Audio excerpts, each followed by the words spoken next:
Today on The Busy Fan, we're going to cover NFL compensatory picks. We got some NCAA action for you, and we'll give you a little bit of an NBA recap, even though it was a pretty slow day there.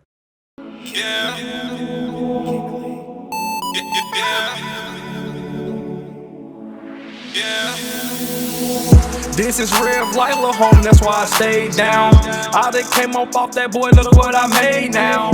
Like Nike, I just do it.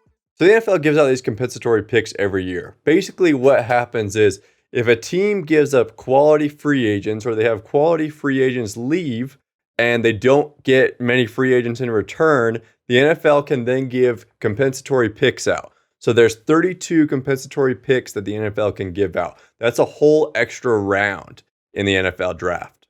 So the NFL labels people as eligible for the compensatory picks, basically saying this person is good enough that if they leave, then they will count towards your compensatory pick status.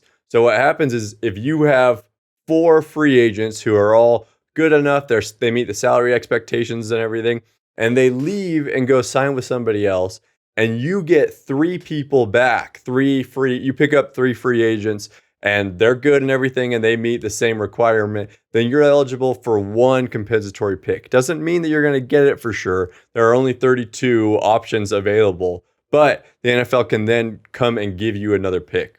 How good that pick is depends on how good of a free agent you gave up. So if a free agent leaves you and they sign a huge contract, the team they go to values them as an amazing player, you're going to get a better pick. This year, the New England Patriots got the best compensatory pick. It's the 96th overall pick, and that's in the 3rd round that they'll get to use that one. So the Patriots got the best one. The Dallas Cowboys got the most. You're eligible for 4 picks. That's the max that you can get, and they got all 4 of them. They received a compensatory pick in the 3rd, 4th, 5th, and 6th round. And one of the reasons that's so huge is because the NFL did come out and set the salary cap today. They set it at $182.5 million, which is down 8% from the $198 million cap that they had last year. And since they just signed Dak to that huge contract, this way they're able to use those compensatory picks in order to sign people for rookie contracts and save as much space as possible because they just don't have it. Patriots, on the other hand, they have plenty of cap space. It'll be interesting to see what they do going forward. Now, in college basketball, it's still really early in the tournament plays, the league tournament plays. There wasn't anything crazy exciting. Most of the best teams aren't playing right now, or they're playing really bad teams. But Duke, as the 10th seed, did beat the 7th seed Louisville, which is a really big deal because we're expecting Duke not to make the tournament this year. Beating the 7th seed is not that impressive. It does not mean that they're going to make the tournament or win the ACC championship, which is probably what they have to do in order to make the tournament, but something to pay attention to. The most exciting game was definitely Butler and Xavier. Xavier dominated the first half and looked like they were going to handle this one easily.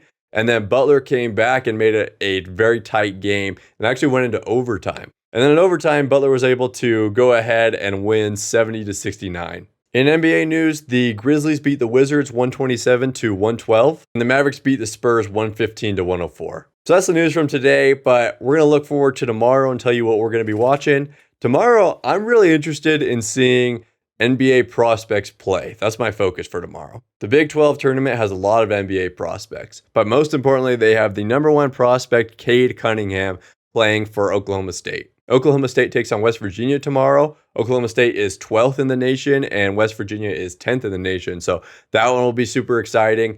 I want to watch Cade Cunningham play. He's coming off of an injury, so we'll see how that goes for him, but super excited to watch him play and see what he's all about. Also staying in the Big 12, we have Texas and Texas Tech playing. Texas is the 13th seed in the nation, and Texas Tech is the 20th seed. So super exciting. We're pretty early in the Big 12 tournament, but like I said yesterday, they are stacked. So we're going to have good matchups and good teams this whole tournament. And finally, the game I'm interested in watching, but I don't think very many other people will be interested in watching, is Utah-USC. It shouldn't be a good game because USC is much better than Utah, but I haven't watched much of USC, and they have Evan Mobley, who's supposed to be the #2 prospect in this draft. So I want to watch it and learn a little bit about him. I'll let you know what I see and the feedback I can give, but I want to watch the #1 prospect, Cade Cunningham, play for Oklahoma State, and the #2, Evan Mobley, play for USC tomorrow. And then I'll fill you in on what's going on.